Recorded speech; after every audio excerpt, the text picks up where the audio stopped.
Dr. Dennis Bielfeldt here with the Christ School of Theology. You're listening to a second lecture on William of Ockham. Comes from Ockham, the little town which means Oak Hamlet, southwest of London in Surrey. He wrote a number of works. Theological works include his commentary on Lombard's sentences, which he wrote in 1317 and 18. His 7 quodlibets, these are questions about whatever in theology. He wrote those between 1322 and 1325.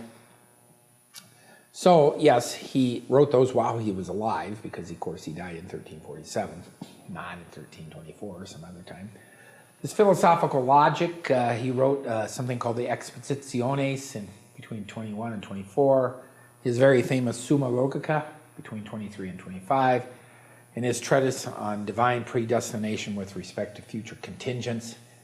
That's a great text from 21 to 24. Natural philosophy, he wrote an exposition on Aristotle's physics. He wrote questions on Aristotle's book of physics as well. And then in his political writings, which occupied him at the end of his life, he wrote 8 questions on the power of the Pope between 1340 and 41.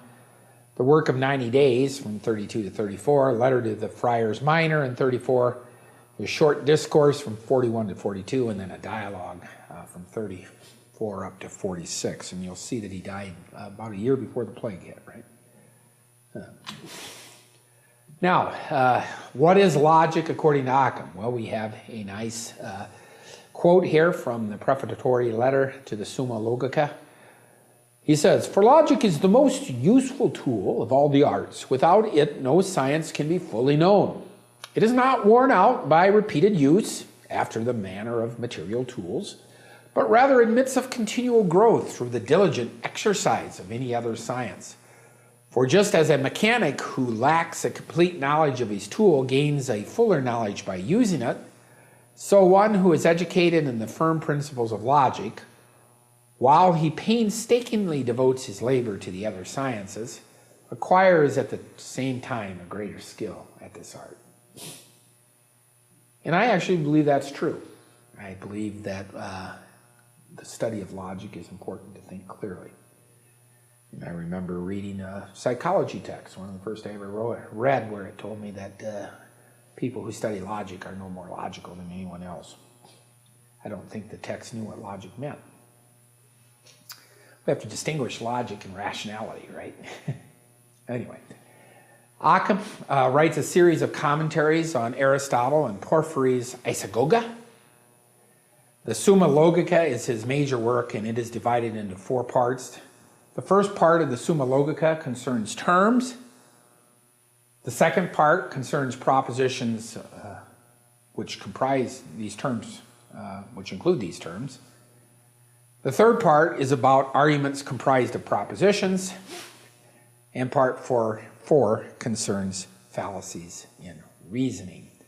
Now, on part 1, on the terms, this is what I'll probably deal mostly with.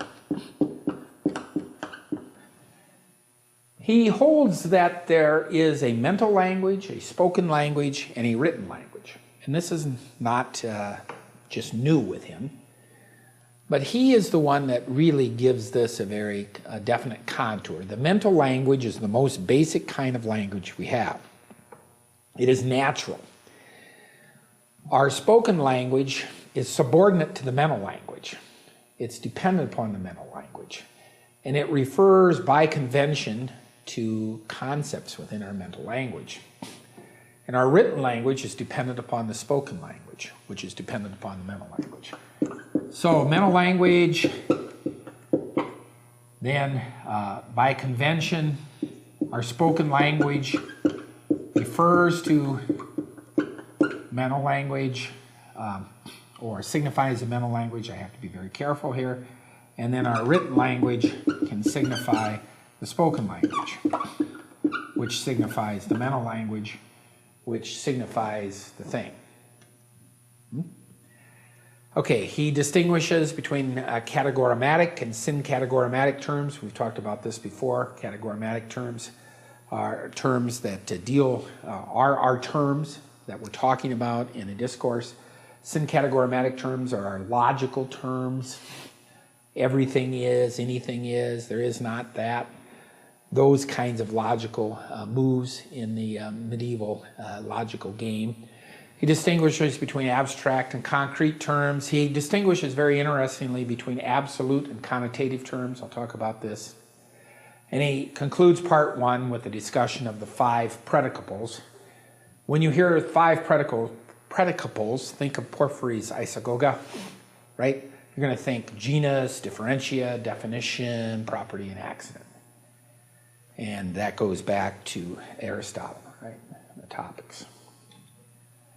Part 2 deals with propositions. He gives a nuanced truth conditions for the 4 kinds of propositions in the square of opposition, using his theory of supposition. And in an earlier lecture, I got into that a bit. He deals with tensed modal and really quite complex categorical propositions. He examines hypothetical propositions. And most importantly, probably in this text, part 2, his semantic theory of supposition. Part 3 on arguments.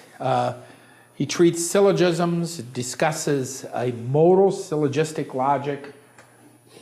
You'll remember all A's are B is an A proposition, no A's are B is an E proposition, some A's are B is an I proposition, some A's are not B is an O proposition. That's the square of opposition that comes from the prior analytics of Aristotle. He works this in a modal key. It's a modal logician. He treats demonstrative syllogisms in particular.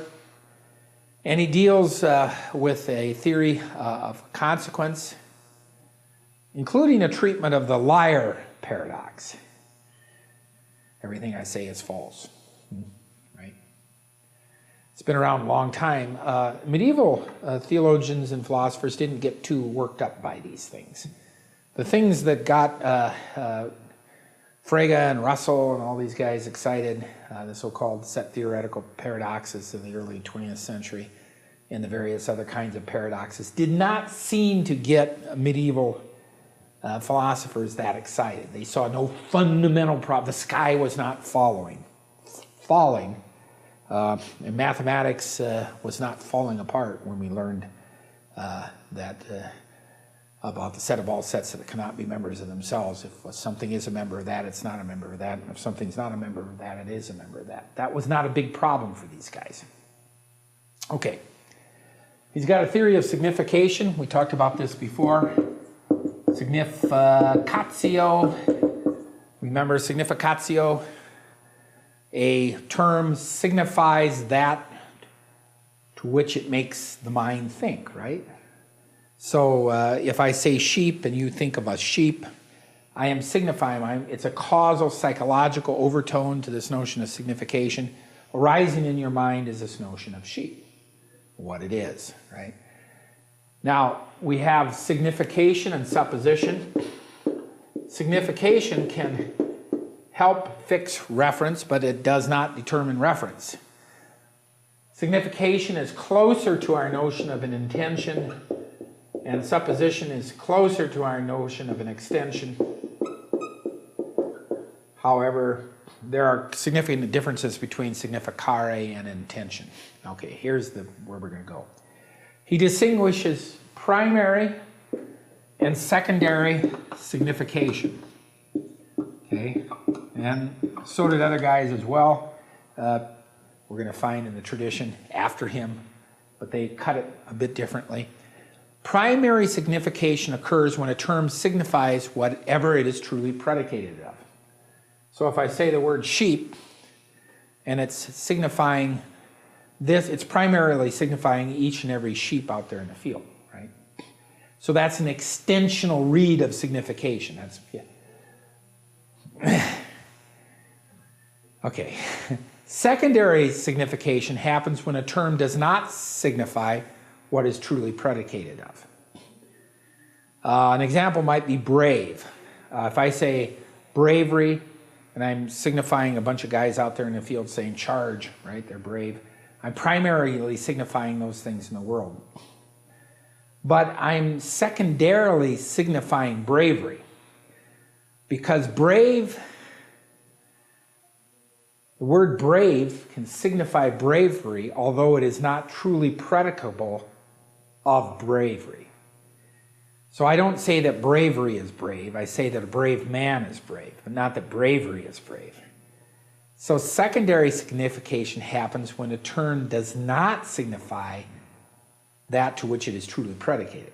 So it secondarily signifies the quality of braveness, right? But primarily signifies the individual that has that quality. Okay, this is Dr. Dennis Bielfeldt with Christ School of Theology.